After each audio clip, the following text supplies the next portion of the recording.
There is a pattern in the financial history of modern warfare that is not a theory. It is a record.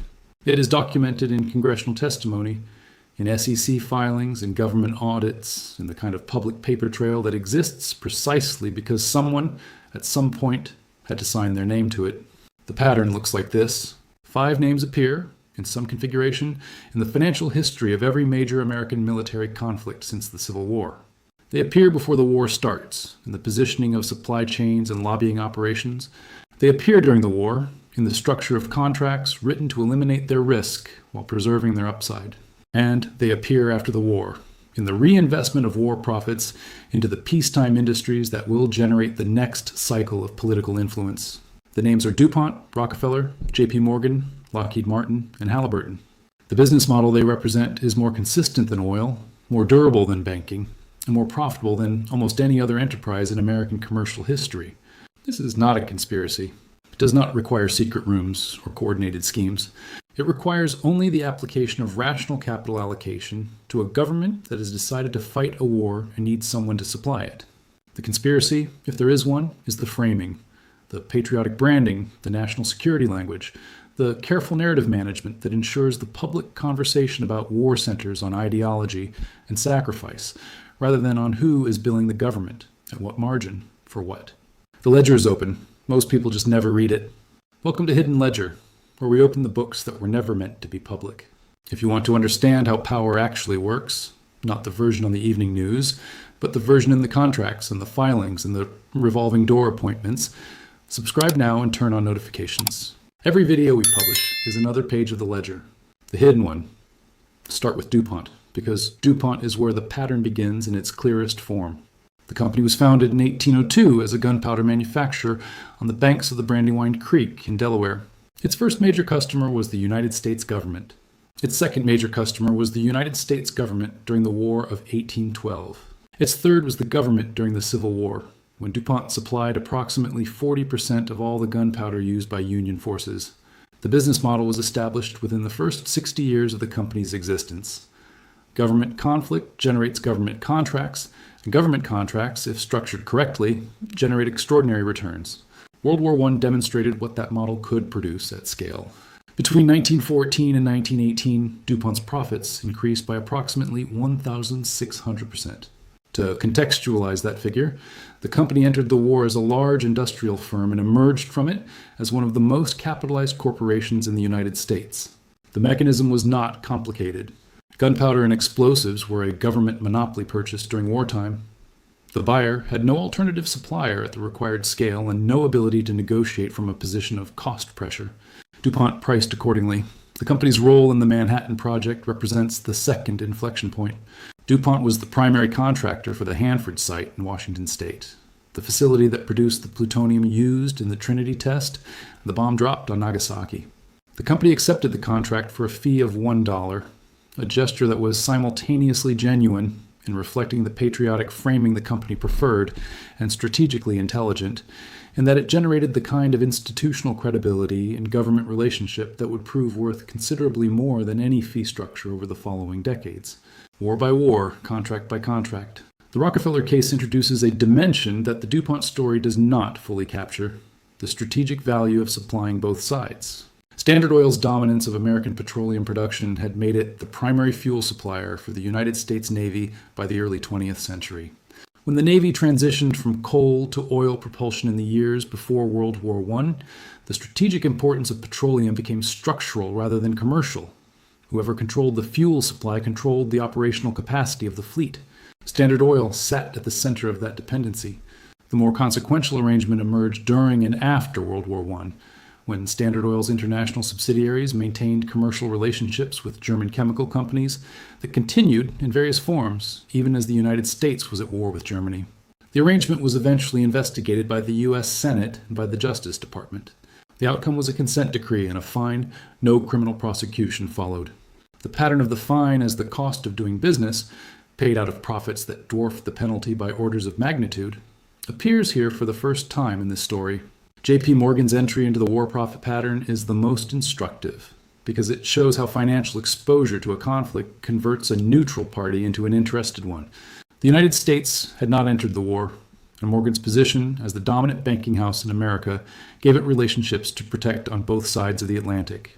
Within months, the neutrality had dissolved, not because of any ideological conversion, but because Morgan had begun lending to Britain and France at scale, and the logic of protecting those loans required that Britain and France win.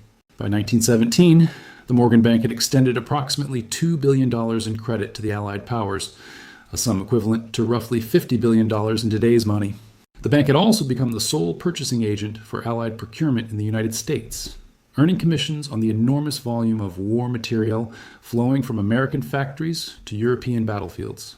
When the United States entered the war in April 1917, it did so into a financial structure that J.P. Morgan had spent 3 years building and that J.P. Morgan needed to remain intact to protect its position. Senator George Norris of Nebraska put it directly on the floor of the Senate in the weeks before the American declaration of war. The United States was being led into the conflict, he argued, by a combination of munitions manufacturers and banking houses whose financial exposure to an Allied victory had placed, in his words, the dollar sign on the American flag. Norris voted against the war resolution. He was in a small minority. The logic of protecting $50 billion in Allied credit was, by that point, its own foreign policy. Before turning to the modern cases, it is worth naming the pattern explicitly, because the 7 steps that comprise it appear, with remarkable consistency, across every war in this story.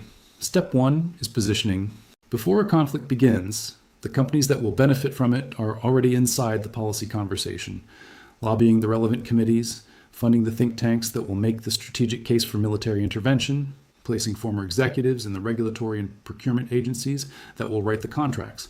Positioning is not prediction, it is preparation, and it ensures that when the war arrives, the right firms are already in the room.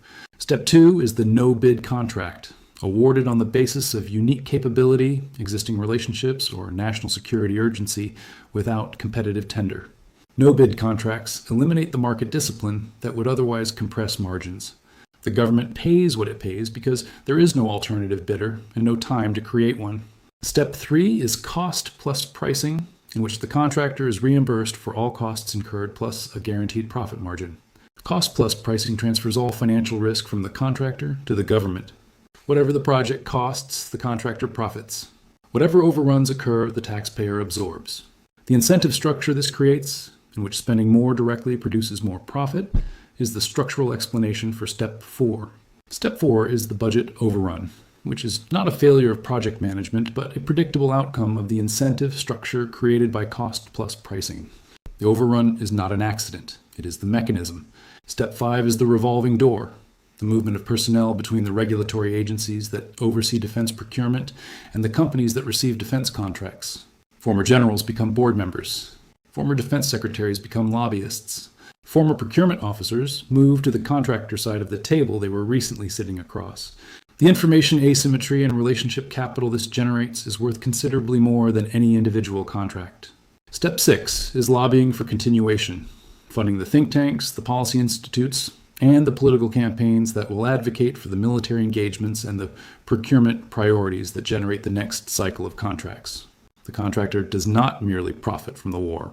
It invests in the conditions that make the next war more likely.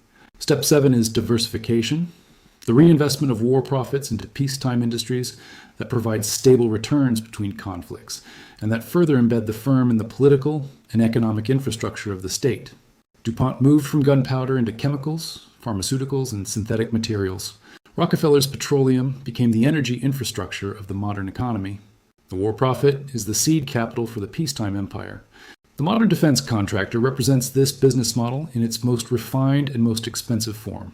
Consider the history of the most expensive weapons program ever undertaken by any government in recorded history.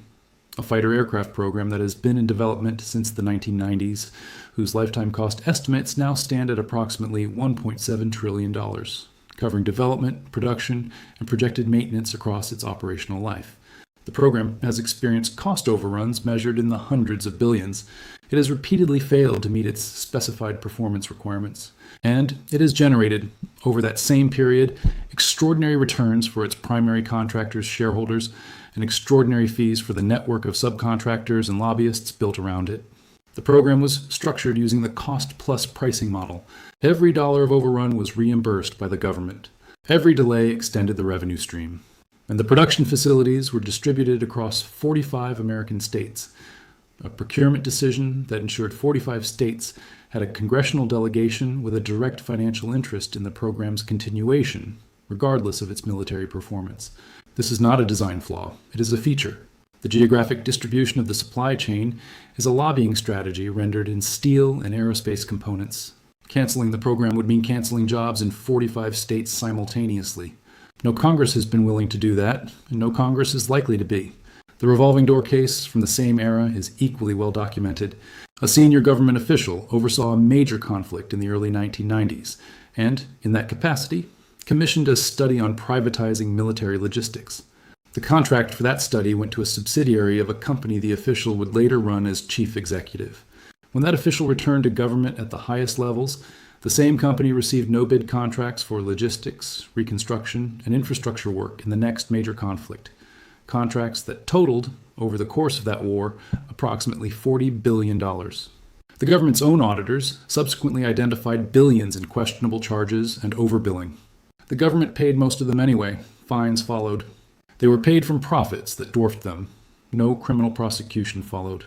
Senator Norris would have recognized the structure immediately.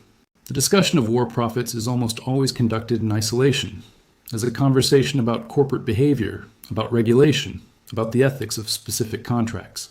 What that framing obscures is the opportunity cost, the question of what else the same money could have purchased. Conservative estimates of the profits generated by the defense contracting sector from the post-2001 wars alone approach $485 billion.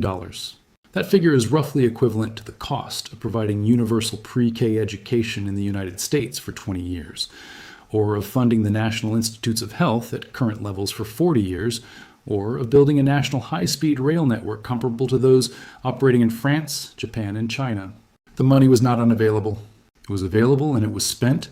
The question is what it was spent on, and whose balance sheet it appeared on when the spending was complete.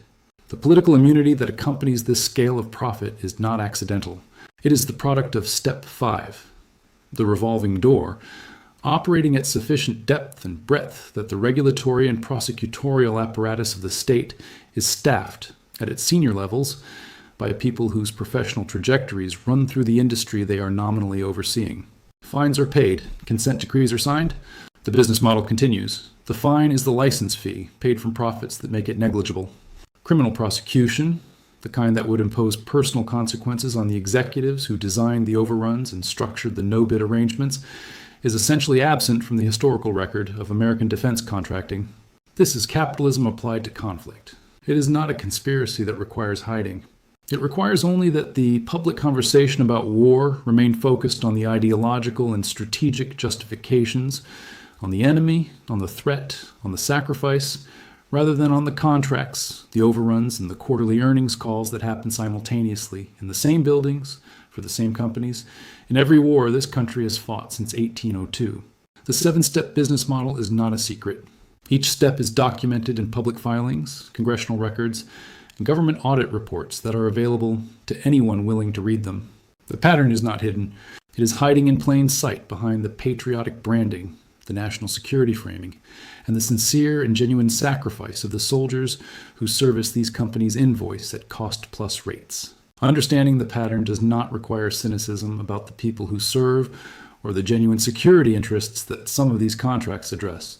It requires only the willingness to read the ledger alongside the headline, to ask, when the next war begins and the next round of no-bid contracts is awarded, who is positioned, who is contracting, who is pricing at cost plus, and who is already lobbying for the intervention that will follow this one. The flag is real, the sacrifice is real. The invoices are also real, and they are filed in the same government databases as everything else. The difference between the person who understands how power actually works and the person who doesn't is not intelligence. It is which documents they have read. If this gave you a new perspective on how power actually works, on what lies behind the patriotic branding and the national security language that surrounds the defense industry, subscribe to Hidden Ledger. Every video on this channel is another document from the file. History is the only map we have. The question is whether you are reading it